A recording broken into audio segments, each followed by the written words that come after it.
오늘 우리에게 하나님 주시는 하나님의 말씀을 함께 보도록 하겠습니다. 오늘 신약 성경입니다. 히브리서 3장 1절 말씀입니다. 신약 성경 히브리서 3장 1절 한 절만 같이 봉독하겠습니다. 히브리서 3장 1절 같이 봉독합니다. 그러므로 함께 하나님 부르심을 받은 거룩한 형제들아, 우리가 믿는 도리의 사도이시며 대제사장이신 예수를 깊이 생각하라. 아멘. 오늘 말씀 제목이 하늘의 부르심을 받은 자입니다. 하늘의 부르심을 받은 자. 기억하시는 분들 계시겠지만 제가 이 본문 가지고 딱 2년 전 오늘 7월 달에 설교를 했더라고요. 네, 같은 본문이지만 오늘은 약간 포커스를 달리해서 말씀을 증거하고자 합니다. 2년 전 오늘 7월에는 제가 이 3장 1절로부터 6절까지 예수를 깊이 생각하라라는 제목으로 말씀을 전했습니다. 오늘은 하늘의 부르심을 받은 자라는 제목으로 같은 본문을 보겠습니다. 지금 우리가 살고 있는 시대는 IT 기술의 극대화를 경험하는 시대에 살고 있어요.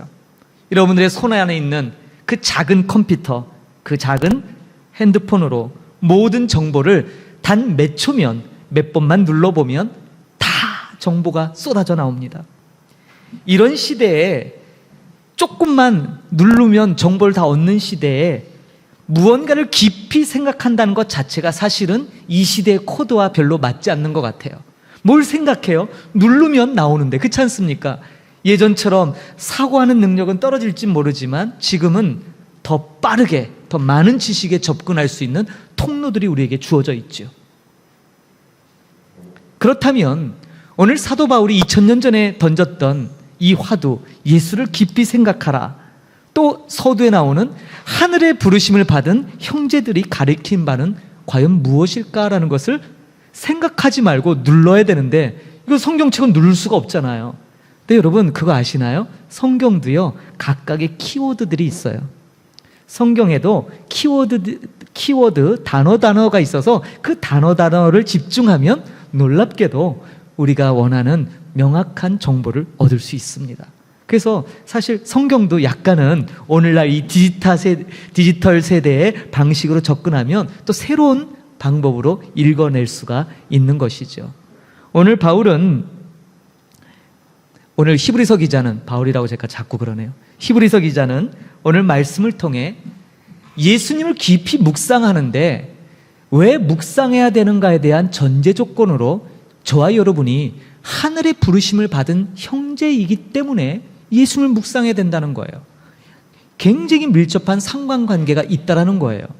그냥 예수님을 묵상하라, 우리 예수 믿으니까, 우리 기독교 핵심은 십자가니까, 그냥 이런 차원이 아니라 좀 더 부연해서 깊이 있는 무언가를 지금 우리에게 설명하고자 해요. 근데 그 서두의 문장이 하늘에 속한 형제들이라는 문장입니다. 예수님께서 말씀하셨어요. 공중에 나는 새를 봐라, 들에 핀 백합화를 보아라. 여러분, 하늘의 새를 보래요. 들의 백합화를 보래요. 근데 정말 그게 지금 쫓아가서 새 쳐다보고 백합화 쳐다보라는 말씀일까요? 예수님의 말씀의 진의는 그 새가, 그 백합화가 어떻게 돌보는 이가 없는데도 저렇게 잘 살고 잘 날아다니고, 저 들의 백합화가 어떻게 저렇게 때가 되면 꽃을 피며 솔로몬의 영광보다 더 아름다운 영광을 드러내느냐, 이 말이에요. 예수님의 진의는 바로 그것을 가능케 하고 계신 하나님의 놀라운 섭리를 보라는 거지요. 섭리. 여러분은 요즘 깊이 생각하는 게 어디에 생각이 꽂혀 계시나요? 어느 것에 지금 많이 사로잡혀 계신가요? 아마도 그 생각, 그 몰두하고 있는 바로 그것이 지금 여러분들 삶의 가장 중요한 가치일 거예요. 속일 수가 없어요.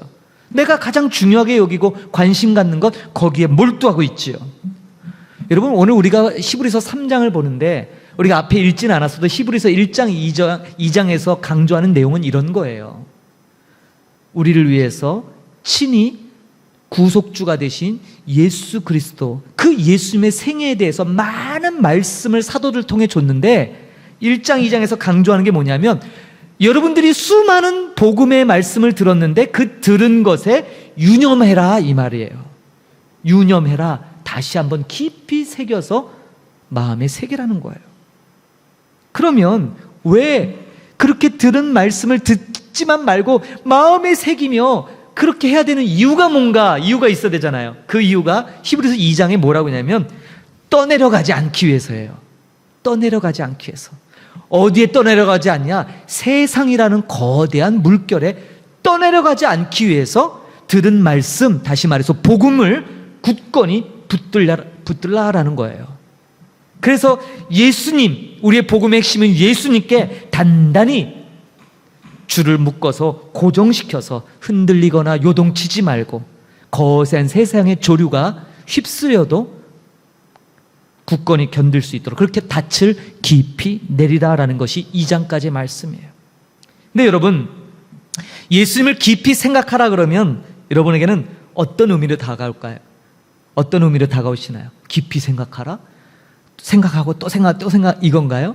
그럴 수 있죠. 그러나 여러분, 쉽게 얘기해서 우리가 결혼을 남자와 여자가 장성해서 결혼을 하게 되면 아내는 자신이 살아온 모든 삶의 중심이 이제 남편 중심으로 바뀌어요. 남편도 마찬가지입니다. 자기가 지금까지 혼자 살았던 방식을 버리고 이제 아내와 함께 살아가며 그것을 중심으로 살아가는 것이죠. 예수를 깊이 생각하라는 이 말씀도 사실 뭐예요? 이전에는 예수님 없이 내가 주인 돼서 살았는데 이제는 예수님을 중심에 두고 늘 그분을 의식하고 살라는 거죠. 부부관계에도 때로는 불편해요. 의식해야 되니까. 조금 소원히 하면 서운해해요. 그런 마음은 아닌데 괜히 뭐예요? 남들에게만 잘해주고 자기에게는 안 해준다고 화를 낼 때도 있어요. 저도 그렇고요. 요새 그래요. 거꾸로 된 것 같아요. 요새는 제가 더 서운함을 많이 느끼는 것 같아요. 조금만 해도 괜히 서운하고 괜히 나만 빼놓는 것 같고. 여러분 어떠세요? 점점 서로 간에 그런 마음들이 있잖아요. 생각하라. 예수님께 모든 삶을 고정시키라 이런 뜻일 거예요. 직장에서든 학교에서든 생업의 현장이든 어떤 곳에서든 항상 예수께 그 중심을 두고 의식하며 그렇게 살아가라는 말씀이죠. 문제는 이 예수를 깊이 생각하라는 이 말씀이 그렇게 쉽게 실천되어지는 말씀이 아니라는 사실이에요. 지난번에도 제가 말씀드렸지만 2023년 교회 트렌드라는 지난번에도 그 저자들이 이곳에 와서 강연을 했는데 지금 교회는 너무나 신뢰도가 추락하고 있어요. 한국교회 신뢰도 조사를 했는데 20%가 안 돼요. 그게 뭐예요? 이제 안 믿는 사람 5명 중에 4명은 교회를 불신한다는 거예요. 기업의 인사 담당관들이 하는 얘기가 있어요. 예전에는 사람을 채용할 때 종교란에 기독교라고 써 있으면 신뢰를 했대요. 그래도 이 친구는 교인이구만. 교회를 다니는 친구야. 적어도 이 친구는 정직하겠네. 이런 생각을 가졌는데 지금은 아니라는 거예요. 지금은 기업의 인사 담당관들이 기독교라고 써 있으면 다시 한번 본다는 거예요. 진짜 기독교인이 맞는지. 그리고 심지어 어떤 사람들은 그런 얘기를 해요. 기독교인은 꺼려진다는 거예요. 왜냐? 너무 이기적이고 너무 배타적이고 사회의 다른 구성원들과 어울리지 못하고 유별나고 뭐 때 되면 교회 가야 된다고 빠지고 이런 것들이 오히려 기업적인 면에서 별로 융화되지 못해서 불편하다는 거예요. 여러분은 어떠신가요? 점점점 교회는 세상으로부터 신뢰도가 떨어지고 있고 교회는 세상 사람들의 발밑에 점점 가십거리로, 제가 금요일 날도 이런 말씀을 전했어요. 여러분 요새 얼마나 볼거리가 많아요.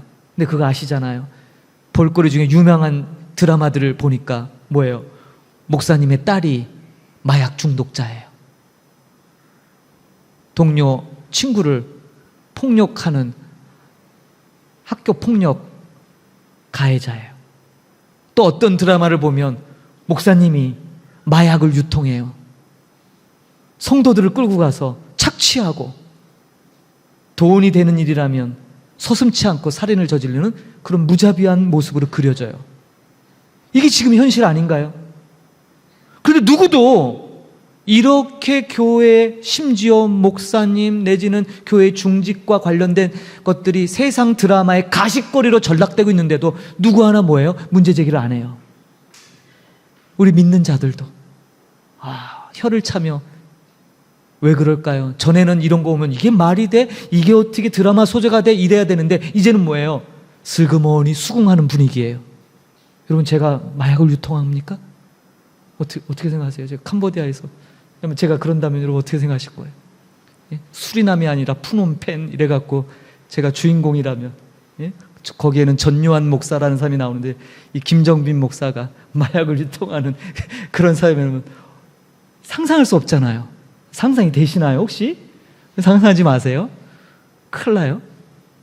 그런데 버젓이 이렇게 교회의 가치관이 땅에 떨어져서 드라마의 소재로 이용되는데도 누구 하나 큰 목소리로 무슨 소리야? 교회는 그렇지 않아. 이거 잘못됐지. 이렇게 얘기하는 사람 없어요. 그저 그래. 아유, 이게 이제는 뭐예요? 거의 수긍하는 분위기잖아요. 우리 자신들도. 여러분, 분당 우리 교회 이찬수 목사님이 이런 말씀 하시더라고요. 막아야 한다고. 예. 왜 가만히들 있냐고. 이거 막아야 되는 거 아니냐고 아주 목 놓아 소리쳤던 모습이 기억이 납니다. 예수를 깊이 생각하라. 정말 쉬운 말씀이 아니에요. 20%도 안 되는 신뢰도를 가지고 우리가 과연 이 땅에서 얼마나 힘있게 복음을 증거할 수 있을지. 왜 이런 문제가 발생하나요? 우리가 교회에서 듣고 전하는 그 말씀과 저와 여러분의 삶이 일치되지 않기 때문이겠죠. 일치되지 않는 정도가 아니라 아예 완전히 분리된 두 개의 영역으로 그렇게 사람들에게 인식되고 있다는 사실이에요. 전혀 다른 소리를 내고 있다 이 말입니다. 신앙 따로 일상 따로 완전히 별개인 것처럼 그렇게 된 거죠. 문제는 여러분, 이런 현상이 심화되면 소위 우리가 말하는 신앙이 좋다라고 하는 말이 어디에서만 통용될까요? 교회 안에서만 통용되는 거예요.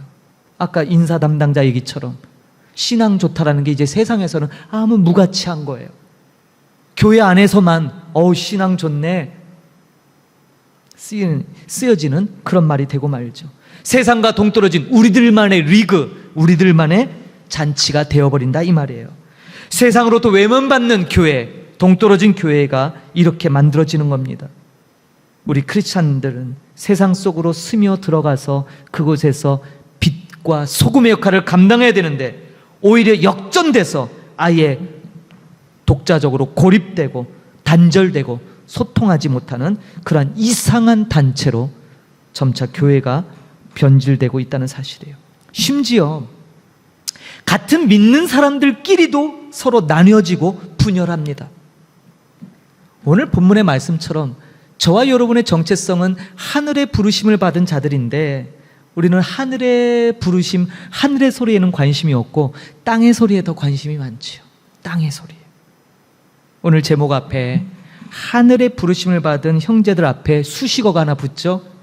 성경 보세요. 뭐라고 수식어가 붙죠? 함께라는 단어예요. 함께. 우리는 함께 하늘의 부르심을 받은 자들이에요. 이게 우리의 정체성이에요. 함께 예수 그리스도의 가치를 살아가도록 구별된 존재들이에요. 그렇다면 하늘의 부르심을 받은 자로 살아간다는 것은 도대체 어떻게 사는 것일까? 1절에 다 설명되어 있어요. 두 가지입니다. 1절 한번 잘 보세요.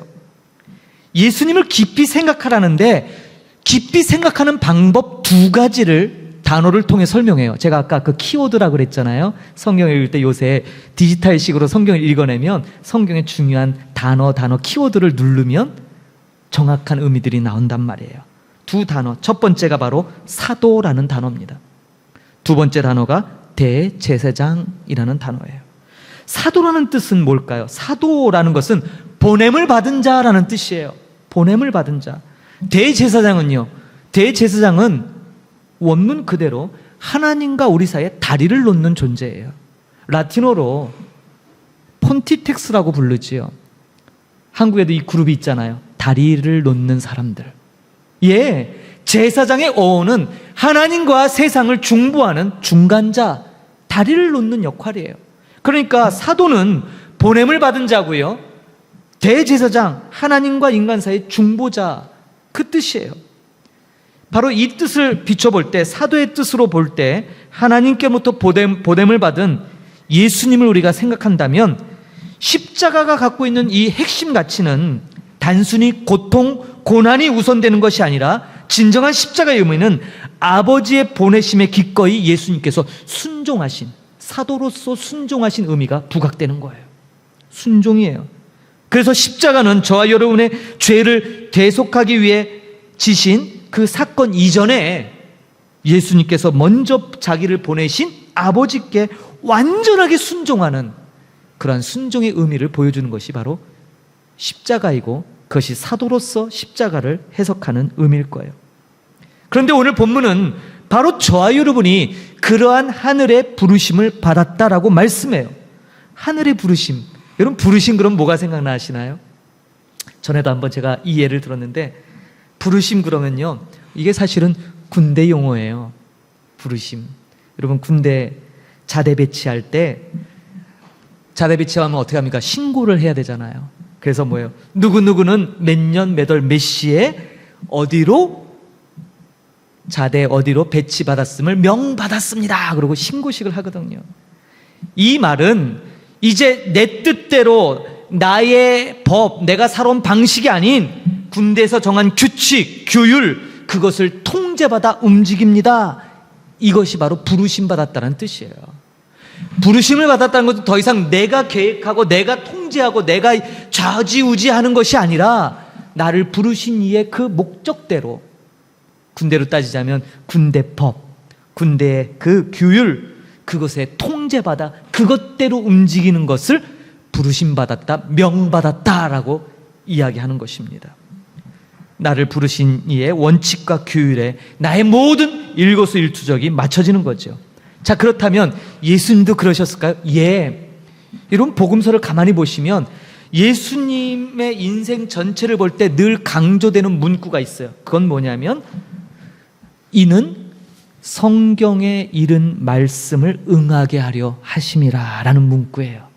들어보셨죠? 예. 예수님의 사역을 소개하고 그분의 어떤 행적을 소개할 때 붙는 수식어가 말씀에 응하게 하려 함심이라. 이 얘기가 바로 예수님도 하나님 아버지 앞에 부르심을 받았다라는 거예요. 보냄을 받았다라는 거예요. 그래서 예수님은 한 번도 자기의 얘기를 하지 않으셨어요.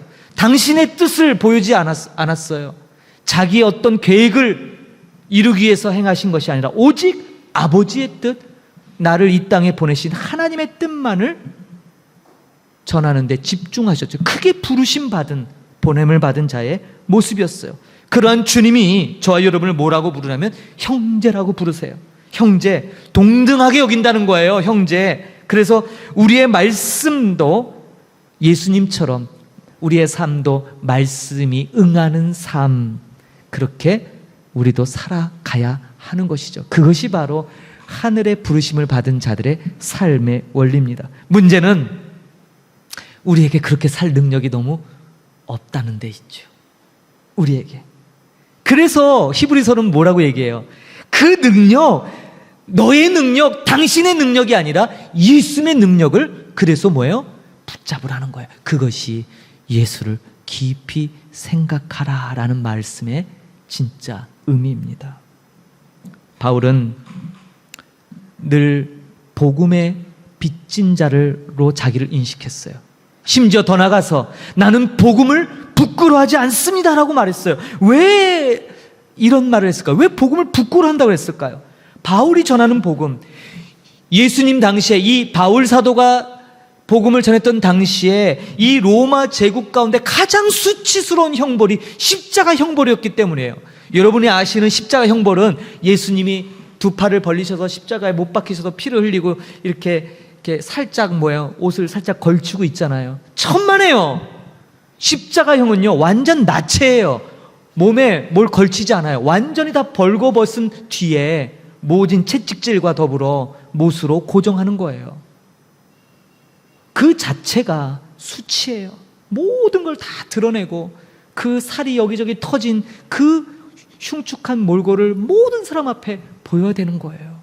부끄러운 거예요. 수치스러운 거예요. 그냥 빨리 죽고 싶은 거예요. 근데 우리 예수님은 그러한 수치스러운 형벌 그걸 받았죠.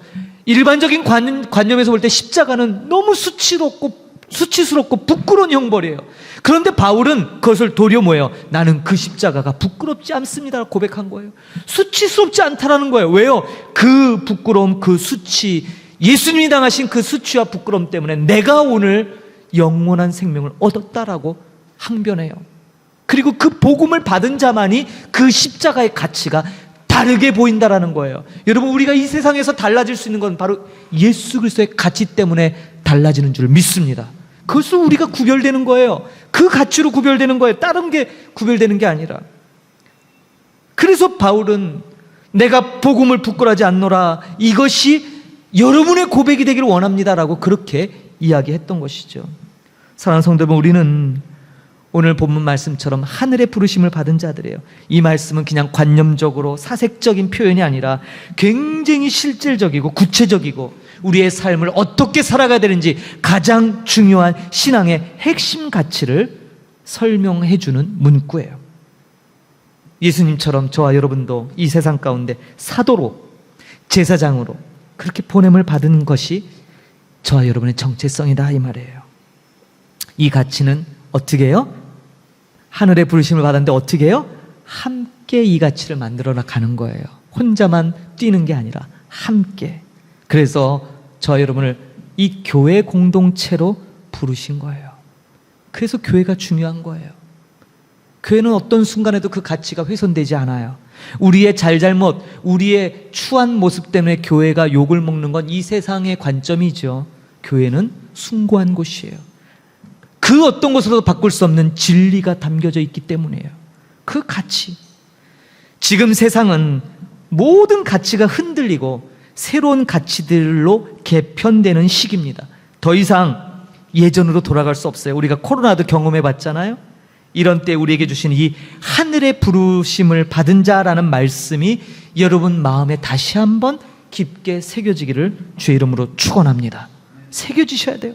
모든 것이 변해도 결코 변하지 않는 것이 진리잖아요. 시대가 아무리 변해도 진리는 바뀌면 안 되죠. 그건 진리가 아닐 거예요. 우리가 믿는 이 믿음, 여러분의 삶의 현장에서 외면받지 않고 아름다운 하모니를 이루며 그 복음이 꽃필 수만 있다면 얼마나 좋을까. 그래서 여러분, 하늘의 부르심을 받은 자라는 이 구호를 외치며 다시 우리 삶의 현장에서 여러분의 삶을 멋지게 좀 사셨으면 좋겠어요. 제가 오늘 말씀을 준비하면서 예전에 감동받았던 영상인데 다시 한번 봤어요. 여러분도 오늘 댁에 돌아가셔서 시간이 나시면 한번 보세요. 이미 뭐 보신 분들 많으시겠지만 다큐 공감이라는 프로예요. 다큐 공감. 여기에 재미난 제목이 붙어 있는 게 유튜브에 올라와 있거든요. 제목이 뭐냐면 달려라 피아노예요. 달려라 피아노. 오늘 돌아가셔서 한 50분 정도 되는 영상인데 한번 보세요. 6살 때 유럽으로 유학을 간 한 어린아이가 있었어요. 6살 때 이미 피아노 신동이라는 소리를 들었어요. 이후로 성장하면서 세계의 유수한 콩쿠르에서 우승을 하게 됩니다. 그리고 무려 40년이 지나서 귀국해요. 그리고 이분이 우리나라에서 한 대학에 들어가 음악을 가르치죠. 이분이 서울대학교 음대 교수인 박종화 교수예요. 이분이 아주 특별하고 재미난 실험을 해요. SUV 차량 뒤에 트레일러를 하나 만들어서 피아노를 싣고 다니는 거예요. 피아노를 싣고 우리나라 전국 방방곡곡을 찾아가요. 다큐 공감에서 보니까 첫 번째 갔던 데가 어디냐면 제주도예요. 제주도에 해녀들이 물질하는 바닷가에다가 피아노를 펼쳐놓고 해녀 할머니들을 앉혀놓고 피아노 연주를 해요. 어떻겠어요? 여러분 바닷가 가보셔서 알죠? 바닷가 의외로 시끄러운 곳이에요. 왜냐하면 파도 소리, 갈매기 소리, 은근히 소음이 많은 곳이 바닷가거든요. 근데 거기에 물질하는 해녀 할머니들 한 10명 앉혀놓고 이 세계적인 피아니스트 이 박정화 교수가 피아노를 그랜드 피아노 연주하는데 놀랍게도 그 소음과 피아노 소리가 어우러지더라고요. 그 평생을 물질을 했던 70이 넘은 할머니들이 앉아서 그것을 이렇게 멀끄러미 바라봐요. 음악이 끝나고 이거 잘한다 잘한다 그래요. 그러더니 우리 노래 칠 줄 아냐고. 우리 노래가 뭐냐 했더니 해녀의 노래예요. 해녀의 노래. 곡도 없어요. 악보도 없어요. 당연히 연주 안 되죠. 그러니까 즉석에서 물질하는 노래를 불러요. 근데 이 세계적인 피아니스트와 함께 노래를 부르는 장면이 나와요. 찬잔한 감동이 있더라고요. 두 번째 간 곳이 철공소예요. 쇠가 잘리고 떨어지는 한겨울에 공장 안에서 얼마나 많은 철공소에 얼마나 그 쇠소리들이 많이 나요. 쇠가 깎여나가고 그곳에서 피아노를 연주하더라고요. 공장 근로자들이 일손을 멈추고 대부분 외국인 근로자들이에요. 캄보디아 사람 비슷한 사람도 있더라고요. 몰려들어서 이렇게 보는데 나중에 그 연주가 끝나고 인터뷰하는데 외국인들이 그래요. 어떤 사람은 너무 아름다워요. 피아노 연주하는 도중에 철공소에서 나는 소리와 함께 피아노 연주를 했어요. 쇠가 깎이고 떨어지고 쇠가 부러지는 소리. 그런데요, 그 소리와 어울려 묘한 하모니를 이루어요. 한 중앙아시아에서 온 어떤 근로자는 눈가에 눈물이 맺히면서 참 행복해요. 너무 좋아요. 이런 얘기를 해요. 마지막으로 제가 기억나는 것은 비무장지대 DMZ에서 군 장병들을 모아놓고 연주를 해요. 아마 쇼팽의 녹턴 교향곡 그 피아노를 치더라고요. 아시잖아요. DMZ가 어떤 곳입니까? 겉으로는 평화스러워도 전쟁의 상징이잖아요. 분단국가의 상징이고, 전쟁과 녹톤 교향곡의 그 피아노는 극과 극이에요. 아주 그 음악은 평화롭거든요. 그런데 그 전쟁과 전쟁을 상징하는 그 비무장지대와 그 피아노 소리가 놀랍게 조화를 이루더라 이 말이에요. 이 박정화 교수가 마지막 영상 말미에 이런 얘기를 하는데 제가 그 마음이 많이 와닿았어요. 이런 얘기를 합니다. 처음 이것을 기획했는데 두려웠대요. 과연 내가 피아노를 들고 이렇게 쫓아가서 저들의 삶의 현장에 들어갔을 때 과연 저들이 어떻게 반응할까 너무 두려웠고 걱정이 앞섰는데 막상 해보니까 그분이 이런 고백을 해요. 그냥 만나면 되는구나.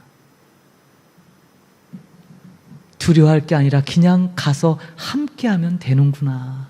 그걸 배웠다는 거예요.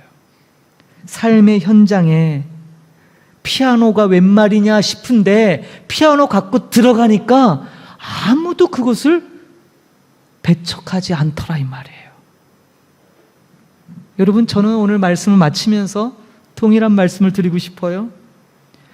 우리가 가진 저와 여러분 속에 하나님이 주신 놀라운 선물인 복음이 이와 같지 않을까요? 우리 안에, 여러분, 피아노는 좋은 공연홀, 세련된 관객을 앉혀놓고 있는 그곳에만 연주돼야 아름다운가요?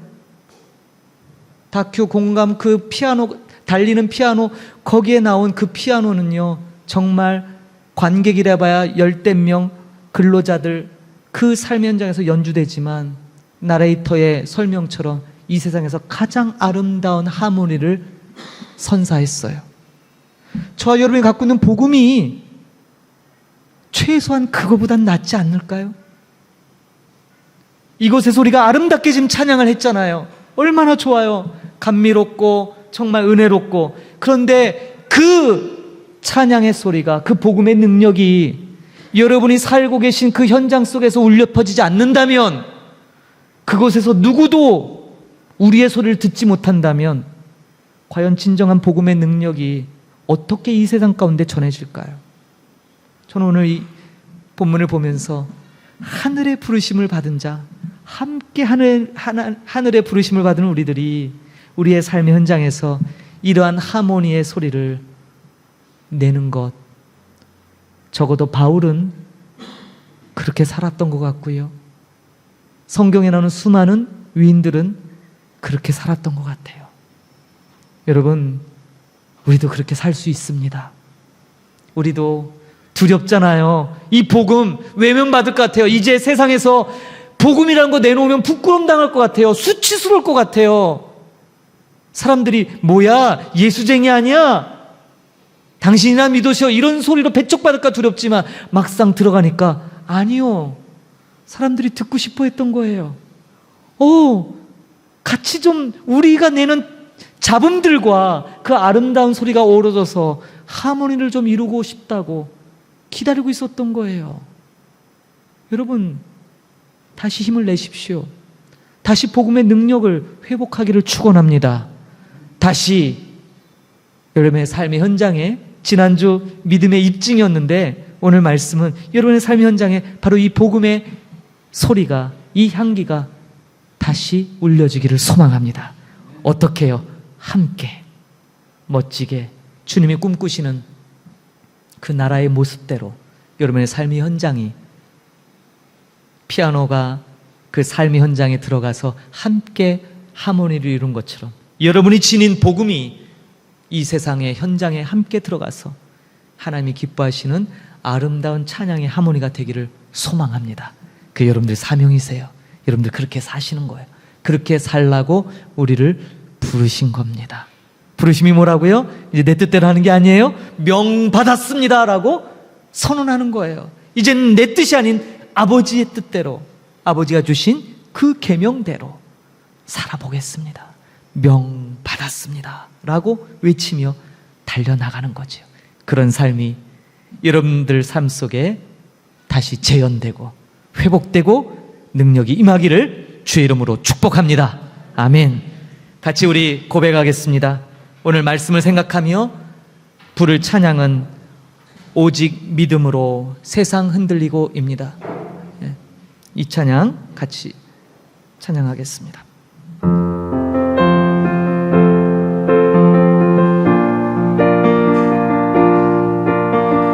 다 같이 우리 일어나셔서 결단 찬양 말씀을 생각하며 찬양합니다. 세상은 들리고 사람들은 변하여도 나는 주를 섬기리. 주님의 사랑은 영원히 변하지 않네. 나는 주를 신뢰해. 믿음 흔들리고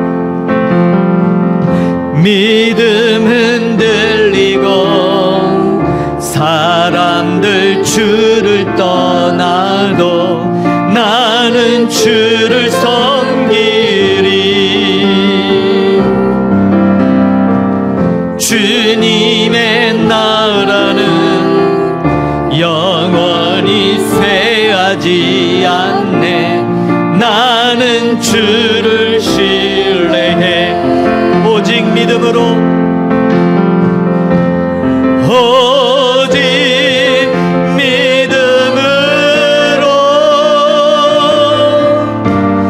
믿음으로 내가 살리라. 오직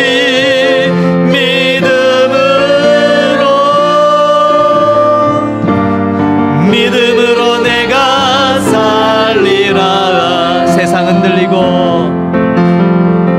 세상은 들리고 사람들은 변하여도 나는 주를 섬기리. 주님의 사랑은 영원히 변하지 않네. 나는 주를 신뢰해. 믿음은 들리고 사람들 주를 떠나도 나는 주를 섬기리. 주님의 나라는 영원히 쇠하지 않네.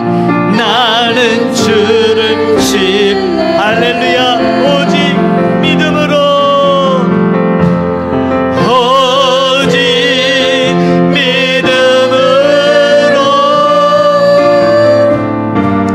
믿음으로 내가 살리라. 오직 믿음으로 내가 오직 의인은 할렐루야. 오직 의인은 믿음으로 말미암아 살리라. 아멘 아멘. 오직 의인은 믿음으로 말미암아 살리라. 오직 믿음으로, 오직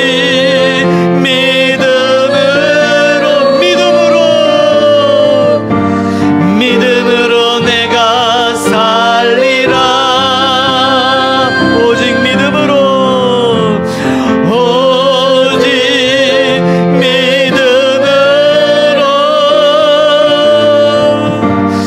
믿음으로 내가 다시 고백합시다. 오직 믿음으로, 오직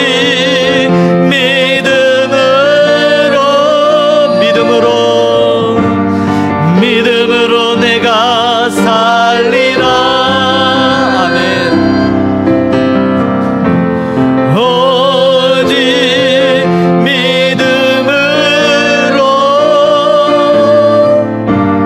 믿음으로 내가 살리라. 기도하겠습니다. 하나님, 오늘도 귀한 생명의 말씀을 통해 우리 믿는 사람들의 정체성이 무엇인지 다시 우리 마음에 새길 수 있도록 기회 주심에 감사드립니다. 늘 우리의 삶의 중심으로 예수 그리스도를 깊이 묵상하며 주님 걸어가신 그 길을 우리도 따라가야 될 줄로 믿습니다. 그러나 먼저 도대체 왜 우리가 그렇게 예수님을 깊이 묵상하고 예수님을 따라가야 되는지를 오늘 귀한 말씀을 통해 우리에게 새겨주셨습니다. 왜냐하면 우리는 세상의 부르심 받은 것이 아니라 하늘의 부르심을 받은 형제들이기 때문입니다. 사도로서, 제사장으로서의 그 사명을 감당하라고, 그리고 그 아버지의 나라를 위해 함께 이 사명 감당하라고 부르심 받은 줄 믿습니다. 생명의 말씀으로 우리에게 소망 주셨사오니 오늘도 우리에게 말씀을 통해 세임 주심에 진정 감사를 올려드립니다. 우리를 부르신 그 부르심에 합당한 삶을 살도록 늘 깨어있게 하시고 예수 그리스도를 깊이 생각함으로 날마다 우리의 삶이 더 분명하고 더 확신에 찬 믿음의 삶이 되도록 축복하여 주옵소서. 예배와 삶이 분리되지 않도록 늘 말씀으로 이끌림 받는 그러한 살아있는 하나님의 권속들이 다 되도록 축복하여 주옵소서. 그래서 우리의 삶을 통하여 아름다운 복음의 하모니가 울려 퍼질 수 있도록 하나님 은혜를 더하여 주옵소서. 오늘도 귀한 물질로 하나님 앞에 봉헌하는 손길들, 이들의 수고하고 애쓰는 삶의 현장을 주께서 아실진데 하나님 귀하게 땀 흘려 번 그 수확으로 하나님 앞에 공개하며 감사를 드리는 심령마다 축복하여 주시고 더 많은 것으로 하나님 채우시사 늘 풍족하게 하시고 많은 이들과 함께 나누는 복된 삶이 되도록 하나님 축복하여 주옵소서. 지금은 교회 머리 되신 우리 구주 예수 그리스도의 은혜와 하나님 아버지의 크고 놀라우신 사랑하심과 성령님의 내주 교통 충만케 하심이 오늘 하늘의 부르심 받은 자로서 우리에게 맡겨진 사도로 제사장으로의 그 직임을 감당하기 위하여 늘 예수님께 집중하고 무엇보다도 우리 자신이 하늘의 부르심을 받은 그 명령을 받으신 자로서의 정체성을 분명히 하고 주여 나의 삶 가운데 주님의 말씀으로 명받았습니다라고 외치며 이 세상 한가운데서 하나님의 복음을, 하나님의 놀라운 이 기쁜 소식을 삶으로 드러내는 그런 복되고 아름다운 삶을 살기로 다짐하며 그 능력, 그 은혜를 구하는 하나님의 모든 권속들 머리머리 위에 이제로부터 영원히 함께 계실지어다. 아멘.